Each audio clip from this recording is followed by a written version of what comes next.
Bonjour à tous, j'espère que vous allez bien. Alors aujourd'hui, on va parler cybersécurité et on va parler de l'attaque de phishing. Alors il faut savoir que l'attaque phishing, c'est une attaque très connue aujourd'hui, que la plupart des attaques à l'entreprise ou même pour les particuliers, c'est d'attaque phishing. Alors, l'idée, c'est que je vais vous montrer comment aujourd'hui, la cybersécurité se développe aussi avec l'intelligence artificielle. Et je vais vous montrer en fait comment on arrive à bloquer ça avec des outils gratuits et surtout comment aujourd'hui l'intelligence artificielle peut elle aussi intervenir pour faire l'arrêt de ces attaques-là. Phishing, c'est quoi? C'est tout simplement, c'est une attaque qu'on appelle l'attaque sociale. Ça veut dire que quelqu'un, il va vous envoyer un lien sur WhatsApp ou par email ou même par message. Et ce lien-là, il a l'air qu'un vrai message, hein. C'est un message genre regarde, j'ai trouvé ta photo quelque part sur Facebook. Ou bien parfois vous recevez un email officiel de votre banque ou bien un email qui vient d'être envoyé officiellement de l'adresse email de PayPal. Mais en réalité, c'est pas PayPal. Tout est exact, les boutons, les couleurs et tout. Vous cliquez, vous ouvrez le site. Vous pensez que parfois c'est un site de Facebook, mais en réalité ce n'est pas ça.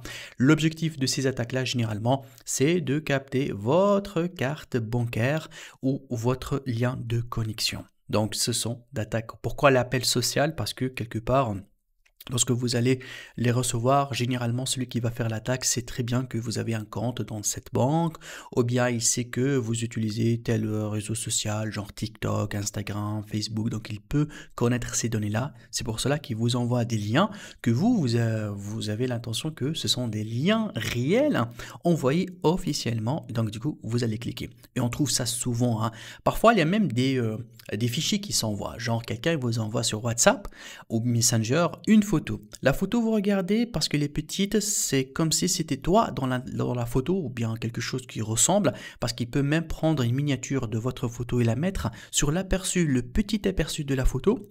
Et vous allez cliquer deux fois et qu'est-ce qui va arriver? Tout simplement, un logiciel malveillant, il va s'installer ou bien vous allez être redirigé vers un site, parfois vers Facebook, mais vers la page de connexion de Facebook. Vous allez vous connecter parce que vous êtes, voilà, curieux de savoir de quoi il s'agit, et voilà, c'est le piège.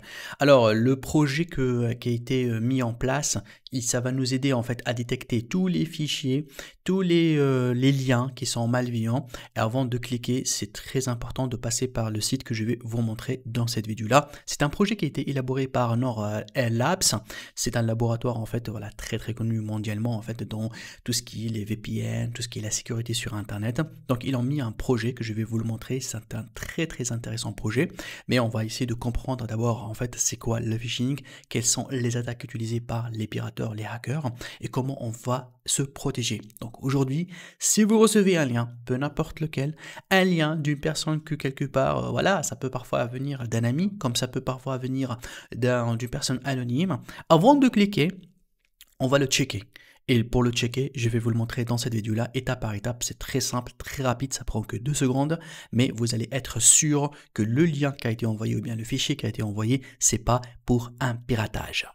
Alors, pour commencer, là, sur le site officiel, en fait, de data.gov.fr, c'est le site officiel de l'État français. Vous allez voir que là, donc, il en a tout un article là où il parle de la cyberattaque des entreprises en France. Alors, il faut regarder vraiment ces chiffres-là. Donc, d'après le rapport de Hiscox, en 2023, donc aujourd'hui, on a 53% des entreprises ont subi au moins une attaque en cybersécurité. C'est énorme. Ça veut dire une entreprise sur deux, hein. Et là, les coûts, en fait, donc là, pratiquement on est à 14 720 € par entreprise. C'est un petit peu les coûts en fait des pertes, hein, parce que parfois dans la journée le site n'est pas opérationnel ou bien parfois elles vont perdre des datas. Et il y a même des entreprises, là il vous dit une entreprise sur 8, elle arrive à dépasser 230 000 €, voilà, pour dans une année. Voilà, ça c'est les pertes direct suite à une attaque. Aussi, une autre information qui est très importante, là, ce sont les statistiques par Statista. Et là, qu'est-ce qu'on trouve? Que, attention, la plupart en fait des attaques, ce sont des attaques de phishing. C'est ça en fait, c'est ça ce qui est dangereux. Ça veut dire des attaques sociales, des attaques là où ils vont travailler sur l'émotion. Ça veut dire ils vous envoient quelque chose que lui, il est sûr que tu vas cliquer, tu vas craquer, soit tu es curieux, soit il te met dans une état de stress parce que tu penses, voilà, c'est officiel, on va fermer ton compte bancaire, ou bien tu reçois un email comme quoi il y a une demande de remboursement, ou bien, voilà, donc donc du coup, vous allez cliquer. Et donc du coup, ça, c'est sont les genres d'attaques. Attention, 80% des attaques. Et si je regarde ici, en fait, attention, l'objectif de ces pirates, c'est d'abord voler les données, hein, donc 30%. Donc ils veulent tout simplement récupérer les codes d'accès, soit à votre compte bancaire, soit les codes d'accès à votre carte bancaire, les cryptogrammes, les 16 chiffres. Ils veulent capter vos données. Et il y en a ceux même aussi, hein, aujourd'hui, hein, ça devient une tendance. Hein, ils veulent capter votre identité, en fait, pour que eux, ils vont l'utiliser pour arnaquer d'autres personnes. Donc ça, c'est vraiment, voilà, les conséquences de ces attaques-là. Je termine aussi que si je parle phishing, hein, donc là, je vais me concentrer sur l'opération phishing.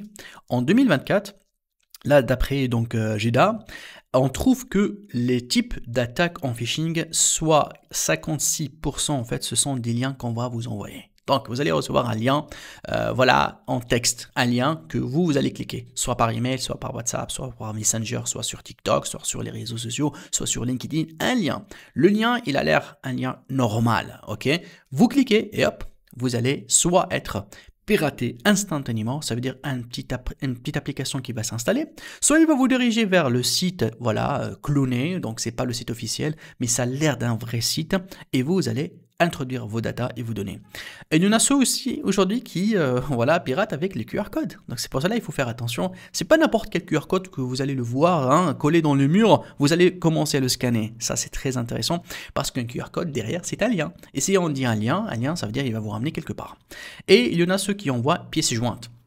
Les pièces jointes, comme on a expliqué, c'est beaucoup plus des photos. Hein. Parfois, avant, il envoyait des pièces jointes uniquement sous format zip, ça veut dire compressé. Mais aujourd'hui, avec le piratage, ils sont capables donc tout simplement de vous envoyer une image. Petite image, vous pouvez pas la voir très bien, mais ça ressemble à quelque chose. Et il se peut que ça soit votre image réelle hein, qui ont téléchargé de Facebook. Mais les petites, vous cliquez 2 fois. Lorsque vous cliquez, en réalité, il y a un virus qui se cache derrière. Soit il vous renvoie vers un site, soit quelque part il s'installe sur votre téléphone ou sur votre machine. Et là, c'est vraiment en fait, aujourd'hui, regardez en fait les chiffres. Hein. On est à 129 milliards de dollars américains. Ça, c'est le coût des pertes hein, dans la cybercriminalité rien qu'en France. Ça, bien évidemment, d'après en fait les statistiques de Statista. Et ça, c'est vraiment énorme. Alors maintenant, c'est parti, on va essayer de voir l'outil qui va nous aider tout simplement. C'est gratuit, c'est en ligne, ça prend que 2 secondes. On peut vérifier le lien qu'on a reçu ou bien la pièce jointe, l'image, ce que vous voulez. Est-ce que c'est identique ou pas? Et c'est parti, voici donc mon outil, je vais vous mettre bien évidemment le lien. Alors l'outil consiste à quoi? Là, il analyse des liens et là, il analyse tout simplement des fichiers. Donc je mets le lien ici et automatiquement, il va me dire, voilà, si le lien que vous avez émis, c'est un lien de piratage ou c'est un simple lien. Alors, je vais faire un exemple là en temps réel, je vais copier, je vais vous montrer un petit peu un vrai voilà, email de phishing que j'ai reçu et on va essayer de le tester ensemble. Alors là, il y a aussi donc, le site de Escure, donc c'est un site très intéressant, il a mis en fait un petit peu quels sont les types d'attaques qu'on peut recevoir. Alors c'est simple, hein, on reçoit un email, voilà, fausse facture, hein, on sent que c'est vraiment une vraie facture, regardez là, c'est le site officiel en fait de votre fournisseur, tout a l'air correct, le logo, tout. Hein. Donc du coup, attention lorsque je vais cliquer ici, c'est pas tout simplement, c'est pas le vrai fournisseur. C'est tout simplement un pirateur qui vous envoie une fausse facture et vous allez cliquer, vous allez voir vraiment la facture. Et lorsque vous allez cliquer pour mettre votre carte bancaire, les cartes bancaires, les informations vont être passées pour lui et automatiquement il va vous dire votre compte. Il y a parfois cette arnaque-là hein, de remboursement, comme quoi vous recevez un remboursement, donc vous êtes heureux, vous cliquez pour mes remboursements. C'est pour ça qu'on appelle social. Hein. Lui, il sait un petit peu quels sont les sites que vous visitez. Hein. Il y a aussi, si vous voulez, qu'on fait une vidéo en fait pour montrer comment un petit peu les pirates surveillent votre connexion sur Internet. Là, c'est très simple, c'est très facile. Vous savez, on part tous dans un restaurant et on demande la Wi-Fi gratuite, on se connecte. Mais attention, vous vous connectez à la même Wi-Fi qu'un autre pirateur, il est connecté aussi à la même Wi-Fi. Et lui, il peut capter en fait tout ce que vous êtes en train de visiter sur le champ et en temps réel. Il peut voir ce que tu vois. Ça, si ça vous intéresse, on peut faire une vidéo sur ça. Ok, donc lorsqu'on descend ici un petit peu, il y a l'arnaque en fait de comme quoi votre compte est bloqué. Donc là, vous êtes stressé. Là, on vous envoie comme quoi, voilà, il y a un blocage. Donc vous allez cliquer pour accéder à votre compte. Effectivement, là, c'est un site cloné de phishing. C'est pas le site officiel de la banque, mais il ressemble à la même chose. Là, vous allez installer en fait et insérer votre login et mot de passe. Et c'est parti. Lui, il va récupérer ces données-là et il va bien sûr se connecter réellement à ce site-là. Vous allez voir, vous allez, une fois que vous allez vous connecter, vous mettez votre login et mot de passe. Parfois, la banque vous envoie un SMS. Alors attention, lui, il va se connecter sur son ordinateur à lui et vous allez recevoir un vrai SMS. Le SMS, le code, vous allez vous le mettre sur le faux site et lui, il va le récupérer, il va le mettre sur son vrai site internet parce qu'il vous a piraté. La même chose, hein, on trouve ça avec Société Générale, PayPal, tu vois. Donc là, par exemple, là, c'est clair, hein, PayPal, c'est pas le bon logo, mais moi, je vais vous montrer un autre email que j'ai reçu de vrai PayPal, hein, ça, entre guillemets. Ça a l'air de PayPal, mais c'est pas de PayPal, etc. Donc là, le service public aussi, LinkedIn, donc en tout cas, le Google aussi, hein, il vous envoie comme quoi il y a une tentative de connexion bloquée. Vous cliquez pour savoir de qui il s'agit, mais en réalité, ils sont en train de récupérer vos coordonnées si vous allez l'installer sur ce deuxième site. Même le gouvernement, en fait, ici, hein, dans le site cybermalveillance.gov.fr, il a aussi mis ensuite toute la liste aussi en France qui est connue dans l'assurance, avec Orange, avec voilà, Euromillions, en tout cas les plus connus sur la cybersécurité. Regardez là, ça c'est un email. C'est aussi bien, c'est du phishing.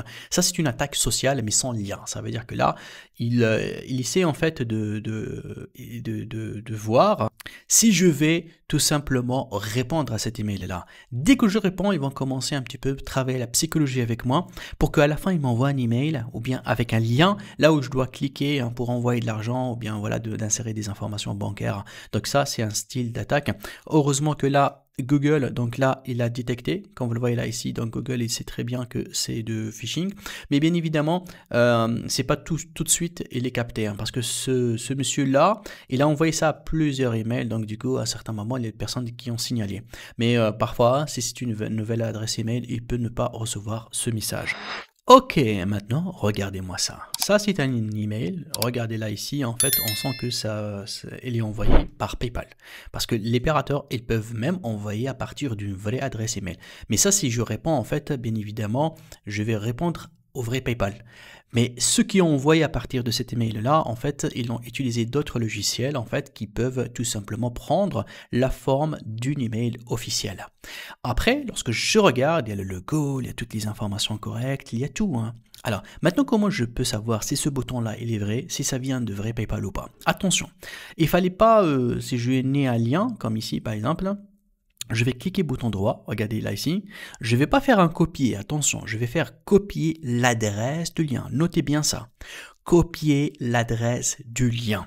Ça veut dire quoi? Ça veut dire que là, il va recopier en fait l'information, le site, là où il va être renvoyé lorsque je clique sur le lien. Donc là, j'ai capté tout simplement, donc j'ai copié l'adresse du lien. Donc c'est pas un simple copier, c'est copier l'URL, l'adresse du lien. Donc je répète, je clique bouton droit, je clique sur copier l'adresse du lien. Alors là, je reviens en fait tout simplement à mon site. Je place la souris ici et je fais un coller. Tu vois là, ça n'a rien à voir avec PayPal. Tu vois, c'est un lien qui se cache derrière un bouton. Le bouton, il est correct, le logo, les informations, mais le lien qui se cache derrière ce bouton, il est faux. Et là, lorsque je clique sur analyser, normalement, voilà, il a bloqué. Il me dit attention, quand vous identifiant de connexion et des détails de votre carte crédit, c'est un site qui va essayer de capter ça. C'est un site de phishing. C'est ça. Donc du coup, si moi j'ai pas fait attention, j'ai cliqué pour voir de quoi il s'agit, hein, donc parce que PayPal là m'envoie un email, il a besoin d'informations, donc du coup je dis tiens de quoi il s'agit, je clique, qu'est-ce qu'il va faire? Il va me renvoyer vers un site qui ressemble à PayPal, j'entre dans ce site là. Je vais me connecter, c'est normal, hein, je mets mon login et mot de passe. Et même si le login et mot de passe, il m'envoie un code de vérification sur le téléphone, sachez qu'en temps réel, l'opérateur il est en train de le faire sur son téléphone aussi. Et il attend de toi que tu mets le login et mot de passe, le code que tu as reçu par SMS. Dès que tu le mets sur le faux site, lui, il va le récupérer, il va le mettre sur le vrai site. Et du coup, après, toi, tu vas être soit redirigé vers le vrai PayPal, soit tu vas être redirigé, je ne sais pas moi, il va te dire site en cours de maintenance. Tu vas être freiné pour quelques instants, ok? Et lui, en même temps, il est en train d'accéder à vos comptes, il peut vider vos comptes. C'est simple. C'est parti, voici un autre très simple. Donc c'est vrai que là, ici, a été détecté comme spam, mais parfois il peut passer sans qu'il soit détecté pour un spam. Il a l'air d'un site normal, ok, parce qu'il se peut que c'est pas le vrai site qui envoie. Comme on a dit, hein, l'adresse email qu'il a, attention, c'est les outils en fait qui peuvent envoyer un email de la part d'une vraie personne, mais c'est pas la vraie personne qui a envoyé, ça c'est sûr. Après, là, je trouve un lien. Regardez, c'est la même chose, hein, lorsque je clique sur ce lien-là. Donc là, je clique. Attention, je ne fais pas copier. Si je fais copier, c'est faux. C'est-à-dire que j'ai copié juste le texte qui est correct. Je copie l'URL, donc copier l'adresse du lien. Donc c'est ça, en fait, qui est très important. Je répète, je clique, copier l'adresse du lien. Une fois que je copie l'adresse du lien, là, je reviens à mon système. Je clique sur vérifier notre lien. Et là, ici, en fait, on va tout simplement donc coller, en fait, l'adresse donc qu'on a pris. Donc je fais coller, regardez, ça c'est une adresse, ça n'a rien à voir avec le site. Je clique sur analyser, la même chose, j'ai le problème. Donc là, c'est toujours, il y en a énormément d'exemples, sur ça, donc c'est pour ça là qu'il faut faire très très très attention. Alors, le système, comment il fonctionne, hein, ce site-là qui check? En fait, il a d'abord une base de données en fait qui est collectée par plusieurs gouvernements en fait dans plusieurs pays, ce qu'on appelle la liste noire. En fait, lui, il a voilà donc vous pouvez voir, il même accéder à télécharger cette liste noire officiellement du site data.gov.fr si vous voulez la voir. Hein, mais ces systèmes-là en fait, ils ont déjà une base et la base elle est grande. Hein, regardez là, rien que sur le site Université Toulouse, Capitole, donc au niveau catégorie adulte, regardez combien de des millions, hein, donc des millions de sites de phishing hein, qui se joue dans le rôle pour attirer les gens du côté adulte, hein, de côté voilà de contenu en fait, voilà des photos et tout. Et il y a beaucoup de gens qui veulent cliquer en fait pour découvrir ce que c'est, ou bien eux ils ont l'habitude d'entrer dans des sites, voilà adultes, et à ce moment-là, eux ils vont essayer de prendre la forme de ces sites-là et de faire entrer ces gens-là, mais lorsqu'ils entrent, ils vont lui pousser en fait à cliquer sur des photos pour soit attaquer avec des logiciels malveillants, soit parfois hein, pour lui demander des abonnements et tout, mais c'est pas des vrais sites, mais il faut faire très attention à ça. En tout cas, il y en a énormément, la base elle est grande, hein. Il y en a ceux qui font les bitcoins, ceux qui prennent les sites de banque. Hein. Regardez, 1896 banques en ligne rien qu'en France, hein, qui a été faite. Ce sont des faux banques qui sont pas des vraies banques, mais la liste elle est longue. Hein. Donc là un petit peu. Vous pouvez entrer sur ce site-là de l'Université Toulouse Capitole et voir cette base-là. Vous pouvez tout simplement cliquer sur n'importe laquelle. Hein. Si je prends par exemple là de dating, je clique ici, je clique là, c'est des sites de rencontres. Voilà, ça va être téléchargé sur votre ordinateur et vous allez voir la liste en fait, voilà que vous pouvez la parcourir si vous voulez. Je ne vais pas l'afficher ici sur la vidéo, c'est interdit, mais vous pouvez la voir pour regarder un petit peu comment ça se passe et comment eux ils arrivent à créer des sites similaires et clonés. Hein. C'est vraiment quelque chose de qui choque quoi. Alors il y a une question en fait qui est généralement posée, qu'est-ce qu'on fait si on clique par erreur? On ne sait pas, on n'a pas vérifié, on reçoit, comme par exemple moi j'utilise en fait internet tous les jours, tous les heures, je clique partout, soit sur des liens envoyés par des personnes que je connais ou que je ne connais pas. Parfois tu peux recevoir un email, tu penses que c'est un client, mais c'est pas un client, c'est un pirate qui essaye de vous pousser à cliquer. Alors personnellement moi j'utilise quoi? Je vais vous montrer là tout de suite sur l'écran, j'utilise en fait une version de NordVPN.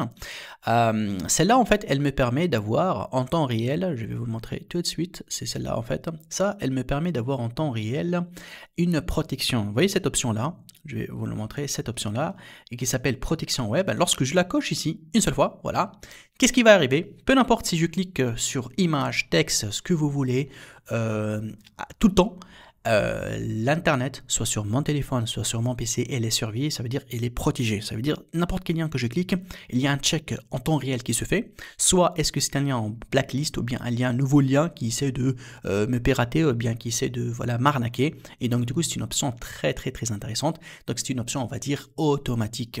Donc pour ceux qui veulent l'essayer, moi je vous le conseille. Hein, c'est vraiment très intéressant cette version là.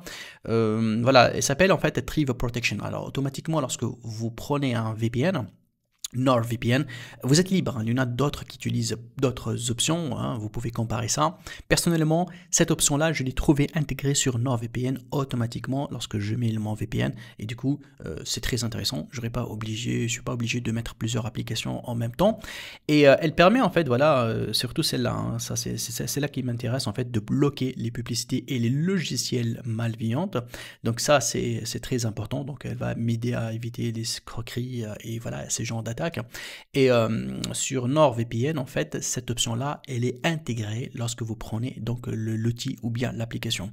Il y a aussi une option. Je ne sais pas si ça peut vous intéresser aussi, mais pour moi, ça m'intéresse énormément. C'est cette option-là de Dark Web. Alors, cette option-là, elle fait quoi? Elle vous protège, elle vérifie tout le temps. Voilà. Il faut bien sûr la cocher ici pour l'activer, comme ça. Alors, je répète. Hop, hop, hop. Voilà, il faut tout simplement donc l'activer ici, ok. Cette option-là, elle fait quoi en fait? Cette option-là, bien sûr, si vous la désactivez, elle ne va pas fonctionner. Si vous l'activez, elle va vous permettre de vérifier si votre boîte email existe dans le dark web ou pas. C'est-à-dire si quelqu'un il a partagé vos logins et mots de passe quelque part sur le dark web ou bien sur d'autres sites internet.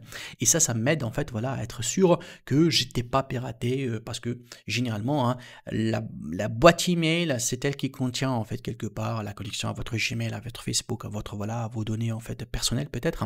Donc du coup c'est très intéressant de vérifier si on vous surveille ou pas, si on vous a partagé les données ou pas.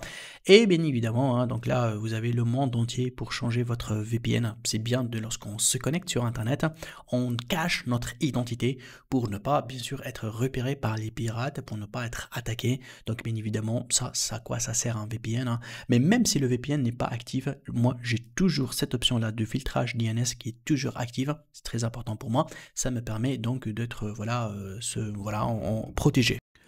Je veux aussi parler d'un projet en fait qui est en cours de création aujourd'hui par NordLab. Donc ça permet en fait d'utiliser l'IA en fait pour identifier le phishing attacks parce qu'aujourd'hui les pirates en fait lorsqu'ils vont créer en fait le contenu pour faire le phishing, ils utilisent l'IA.